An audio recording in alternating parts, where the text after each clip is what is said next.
Hey guys, um, just real quick, I want you. I don't like when people say school is closed. The buildings are closed to students, yes, but we still have school days through NTI. So don't let up and keep working hard. I did have to make some calls today to get people up and moving and working. Don't that is that's a stress that I don't want to have. So just get up and get on track because you know, of all people, your teachers are going to be on you to get the work done. We always are, and we're not going to let up. So just save everyone a bunch of stress and get to work right away. Stay on schedule, okay? It'll help you in the long run. Now today I'm going to go over some of these. I'm going to go over these questions that you did today. Make sure you understand everything that's on here. I will try to make it quick. So number one, how often does the government send out the census for people in the United States to complete? I talked about that in my other video, but if you look right here, oh, it's not going to let me. Hold on, let me see. Let me do this. If you look right here, there you go. Every 10 years, the government does a major count of every family and person in every community across the country. My beautiful underlining right there. Perfect. So that's number one, every 10 years. And it is 2020. And the last time we did the census was 2010. So hopefully you and your family have completed the census. Number two. So I'm getting this right from the passage. It wasn't that hard at all. When the census first started, what was the main reason for knowing how many people were in each state? There's there's several reasons, but the number one reason is probably right here. The population count would help our newly found government figure out how to distribute the number of seats. So each state, there's 435 House of Representatives in Congress. So the way they came up with 435 was they took each state, they took the population of each state, and they gave each state a number of representatives. For example, California is going to have a lot more representatives than Kentucky. Kentucky has 6. I just looked it up. They have 6. So Kentucky is broken down into 6 places, and they are part of the United States House of Representatives.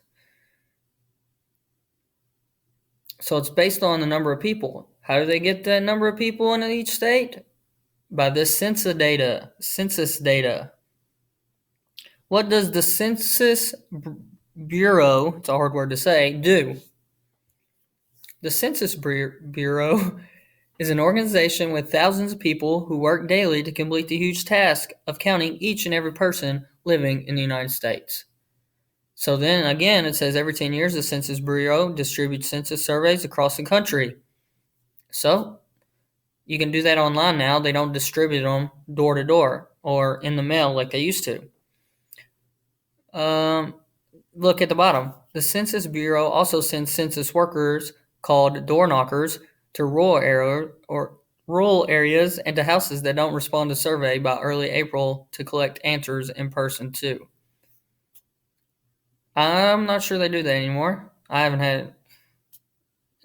Let me know if someone's come and knocked on your door about the census.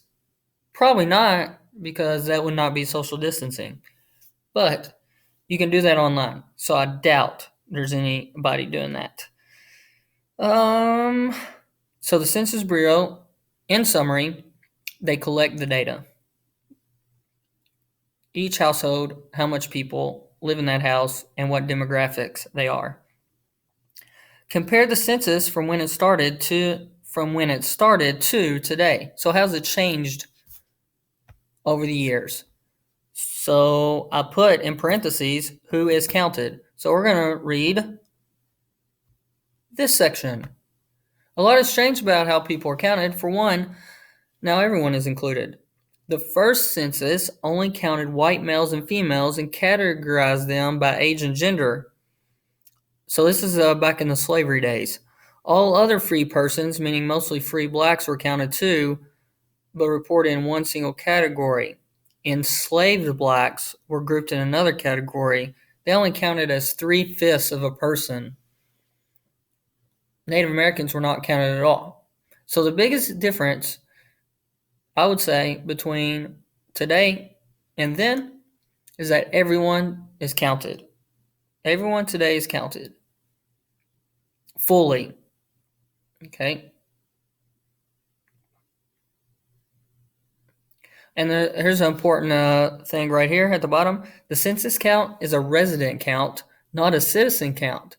So let's say there's a legal immigrant living in your house, and you put that extra number on there. That counts toward the census, okay?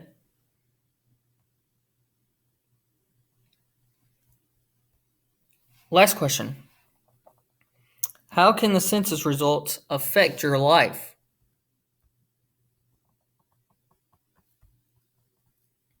How will the census affect me?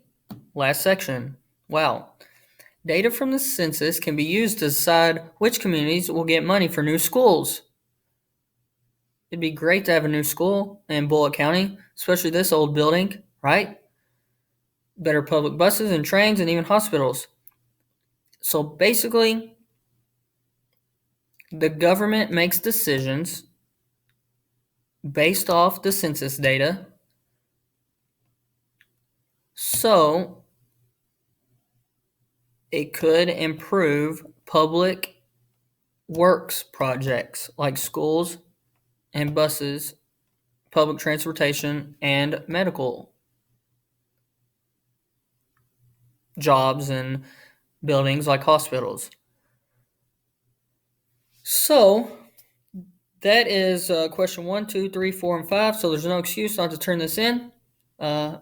I hope you learned something about the census, and if you haven't completed that with your family, make sure you do that before May 1st.